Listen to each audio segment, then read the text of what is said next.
Regardez ce phénomène, regardez la paupière de cette jeune fille qui saute. C'est un phénomène extrêmement banal et pourtant c'est très fréquent et c'est souvent source d'angoisse. Ça correspond à une contraction involontaire des petits muscles sous-cutanés. Ça peut siéger sur toutes les parties du corps, mais en général, ça siège au niveau du visage. Là, on voit bien la paupière supérieure de cette jeune femme qui bouge toute seule. Ce phénomène très banal peut être dû à différentes causes comme le stress, l'anxiété, le manque de sommeil, la prise de certains excitants comme le café, le thé, l'alcool, mais aussi la déshydratation et des perturbations hydroélectrolytiques dans le sang, notamment par exemple un manque de magnésium. Sincèrement, si ça vous arrive, pas de panique, ça n'est pas la peine de consulter, encore moins de faire une prise de sang, il suffit juste de corriger les facteurs que je vous ai mentionnés juste avant. Et bien sûr, c'est différent des myoclonies qui peuvent induire de véritables secousses des membres et qui peuvent être dues à des maladies neurologiques dégénératives. Regardez la pâleur de cette jeune fille qui est juste à gauche du président Macron pendant qu'il fait son discours. Et si je vous parle de ça, c'est qu'elle va faire un malaise. Vous allez voir, là on voit qu'elle ne va pas bien, elle est à deux doigts de tomber et voilà, elle tombe. Et donc le président Macron est obligé de s'interrompre pour permettre qu'elle soit soignée. Alors elle a fait quelque chose d'extrêmement commun qui est un malaise vagal qui survient dans des circonstances particulières, souvent le stress, la station debout prolongée, quand il fait un petit peu chaud dans la salle, quand on n'a pas mangé ou quand on a, par exemple, des douleurs abdominales ou des maux de tête ou des règles douloureuses. Le malaise vagal est dû à une stimulation du nerf vague qui va provoquer un ralentissement du rythme du cœur et une hypotension et parfois jusqu'à une perte de connaissance. Il faut alors allonger la personne, les jambes en l'air pour augmenter le retour veineux, ça écourte beaucoup le malaise. Si un malaise vagal est presque toujours bénin, rappelez-vous que parfois, certains infarctus peuvent être accompagnés d'un malaise vagal. Savez-vous dans quelle partie du corps nous sommes et qu'est-ce que ce médecin est en train de faire? Je vous laisse imaginer quelques secondes. Eh bien, nous sommes dans les voies urinaires. Et le médecin est en train de pulvériser des calculs. Ce processus s'appelle la lithotripsie. Il y a deux types de lithotripsie, externe et interne. Là, c'est bien sûr interne. En fait, l'extrémité que vous voyez, cette sonde, elle émet des ultrasons, et ces ultrasons vont littéralement exploser les calculs. Dans le cadre de la lithotripsie externe, on est placé sur une table et les ondes de choc viennent taper le dos et cassent les calculs de l'extérieur. Mais ça, c'est bien sûr beaucoup plus efficace et réservé aux calculs majeurs comme ce que vous voyez. Rappelez-vous que la prévention la plus efficace de la survenue des coliques néphrétiques, c'est de boire beaucoup et d'avoir une alimentation cohérente. Là, il y a beaucoup. Vos enfants ont des microbes et vous ne savez pas comment les vermifuger. Voici la recette que les pharmaciens ne veulent pas que vous connaissiez. Cette recette est excellente pour une bonne digestion si vous souffrez de constipation. Pour cette recette puissante, nous allons utiliser les graines d'une papaye. Nous les porterons dans un bol d'eau pour les laver. Si vous êtes intéressé par une recette particulière, dites-moi de quoi vous souffrez et nous la publierons dans une prochaine vidéo. Cette fois-ci, nous utiliserons 8 graines, car il s'agit d'une portion. Les graines de papaye auraient un fort effet antibactérien et anti-inflammatoire sur le système digestif. D'autres études ont montré leur efficacité à tuer des bactéries, telles que E. coli, salmonella, staphylococcus et d'autres bactéries responsables d'infections qui peuvent être très nocives. Nous ajoutons les 8 graines dans un bol et utilisons également le jus d'un demi-citron. Nous devons bien écraser nos graines. En mélangeant le citron avec les graines, vous créerez un puissant antiparasitaire qui sera idéal pour vos enfants. Une fois prêt, prenez une cuillerée de ce puissant antiparasitaire. Mettez du Coca-Cola dans un avocat et vous ne souffrirez plus jamais. Pour commencer, nous avons besoin d'un avocat. Il est important qu'il ne soit pas trop mûr. Coupons-le en deux. Pour cette recette, nous n'utiliserons que les graines de l'avocat. La plupart des gens ne se rendent pas compte de ce que cette simple graine peut faire. Vous serez impressionné lorsque vous le découvrirez. Je vais maintenant le laver et enlever la peau autour de la graine. Je reviens tout de suite pour vous montrer le pouvoir du noyau de l'avocat. À l'aide d'un couteau, nous allons maintenant couper le noyau de l'avocat en petits morceaux. Cette étape est très facile car le noyau de l'avocat, même s'il n'en a pas l'air, est très mou.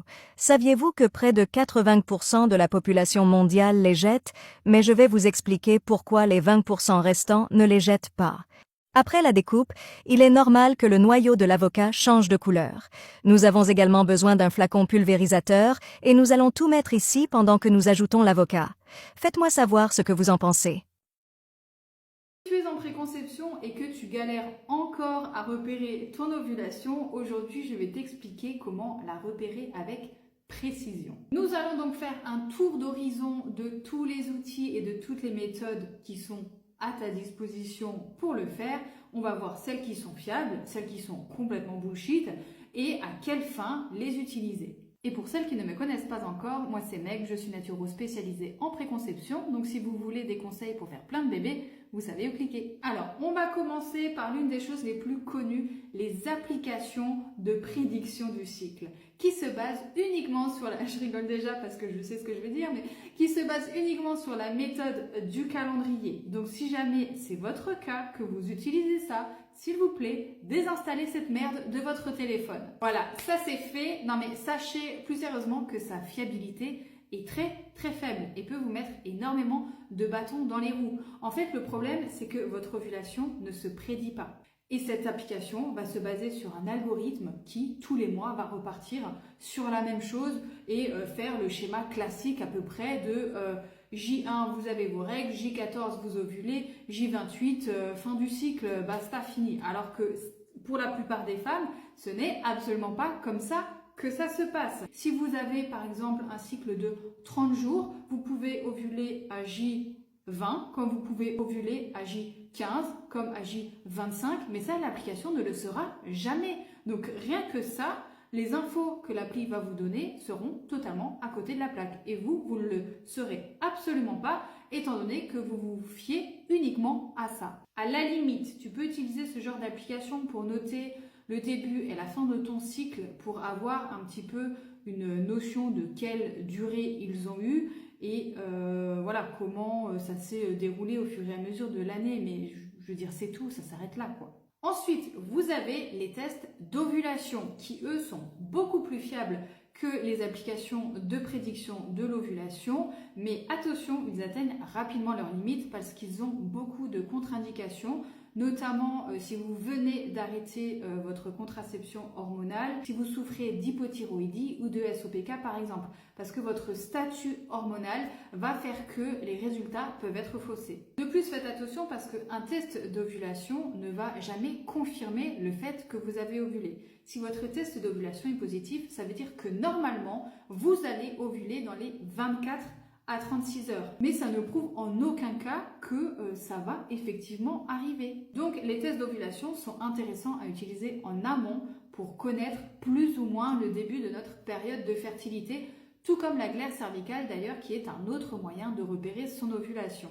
Elle est un petit peu plus intéressante je trouve que les tests d'ovulation parce qu'elle n'a pas autant de contre-indications et elle va changer de texture au fur et à mesure de votre cycle, vous amenant jusqu'au jour J de l'ovulation avec une texture blanc d'œuf assez facilement repérable. Le problème ici, c'est que pour certaines personnes, il est très difficile de l'observer et aussi, tout comme les tests d'ovulation, elles ne confirment en rien que l'ovulation est bel et bien passée. Enfin, le seul et unique moyen pour savoir vraiment que votre ovulation est passée, c'est via la prise de température basale. Donc évidemment, pour faire cette technique de façon fiable, il faut absolument vous former en symptothermie. S'il vous plaît, ne vous lancez pas dans la prise de température comme ça sans savoir ce que vous faites parce que non seulement ça va être plus un fardeau qu'autre chose et en plus, vous n'allez pas être capable d'interpréter correctement les résultats. La prise de température se base sur des critères vraiment stricts.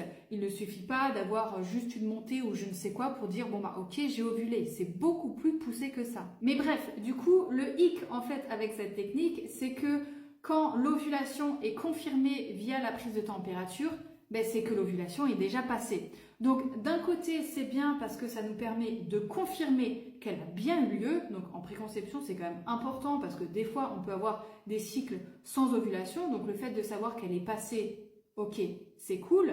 Mais du coup n'attendez pas que l'ovulation soit confirmée via la température pour avoir des rapports parce que dans ce cas-là, ça sera déjà trop tard. Donc pour repérer avec exactitude votre ovulation, je vous conseille très fortement de mettre à la poubelle les applications de prédiction et de vous concentrer sur les tests d'ovulation et la glaire cervicale pour repérer le début de votre période de fertilité et après la prise de température pour confirmer que l'ovulation est bien passée.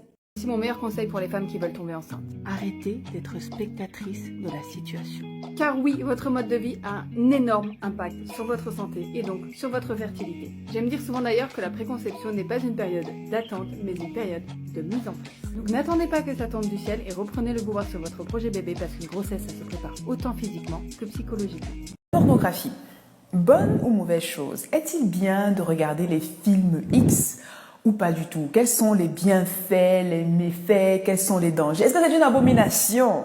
Je me permets de répondre à cette question, n'est-ce pas? Cette question qui fâche.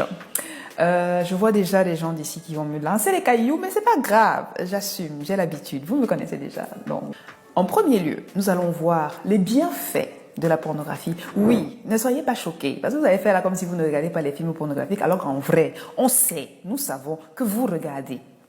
Voilà, donc ne soyez pas choqués.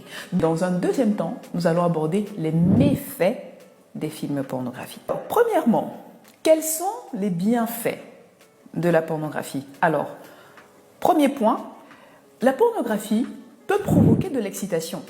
De l'excitation lorsqu'on est dans une optique de plaisir solitaire, masturbation en plaisir solitaire. Les femmes qui sont réceptives aux films pornographiques, elles pourront constater qu'elles ont une lubrification qui se fait au niveau du vagin, qui peut même parfois être un peu plus importante. Et à ce moment-là, ça va faciliter la pénétration, si pénétration il y a, voire même la rendre plus agréable. Okay? Deuxième bienfait des films pornographiques, c'est que les films pornographiques peuvent permettre de, si vous voulez, stimuler un peu l'univers fantasmatique. Retenez que s'il y a un organe qui est un organe du plaisir par excellence, c'est le cerveau.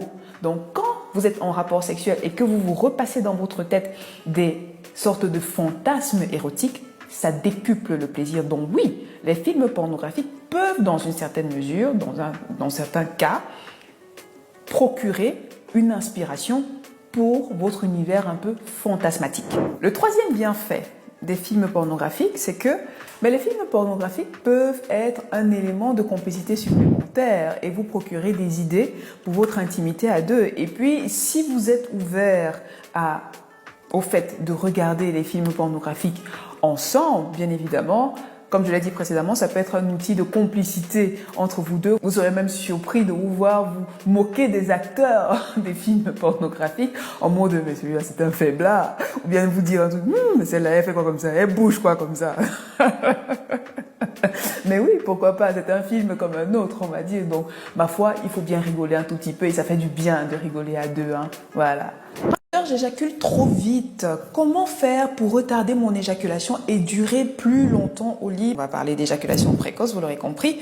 Alors, si vous aussi, vous êtes désireux d'avoir une sexualité épanouissante, je vous invite à vous abonner. Il faut savoir qu'on parle d'éjaculation précoce lorsque l'éjaculation survient moins de 2 minutes après la pénétration ou même avant la pénétration, que cette éjaculation suscite de la frustration pour l'homme ou pour les deux partenaires, pour les deux partenaires évidemment, et que ce problème d'éjaculation rapide survient dans plus de la moitié des rapports sexuels depuis environ 3 à 6 mois. C'est à ce moment-là qu'on va parler de problème d'éjaculation précoce. Sachez 3 petites astuces, 3, qui pourront vous aider à retarder un petit peu votre éjaculation si vous avez constaté que dans votre sexualité, vous avez une tendance à éjaculer rapidement.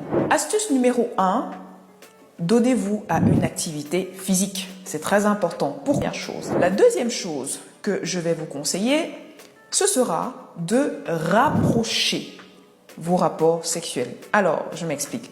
Il faut savoir que plus vous mettez du temps entre 2 rapports sexuels, plus la probabilité que vous éjaculiez rapidement au moment du prochain rapport sexuel sera grande. Oui. Ma troisième astuce, enfin, ça va sembler un peu contradictoire, mais c'est une astuce qui fonctionne. Trouvez-vous un point de distraction pendant le rapport sexuel. L'astuce pour parer à ça, c'est d'avoir un point de distraction qui va permettre de faire redescendre un tout petit peu l'excitation et retarder l'éjaculation. Donc quand je parle de point de distraction, c'est que par exemple pendant que vous êtes en plein coït avec votre partenaire, vous pouvez vous focaliser par exemple sur, je sais pas moi, un tableau sur le mur,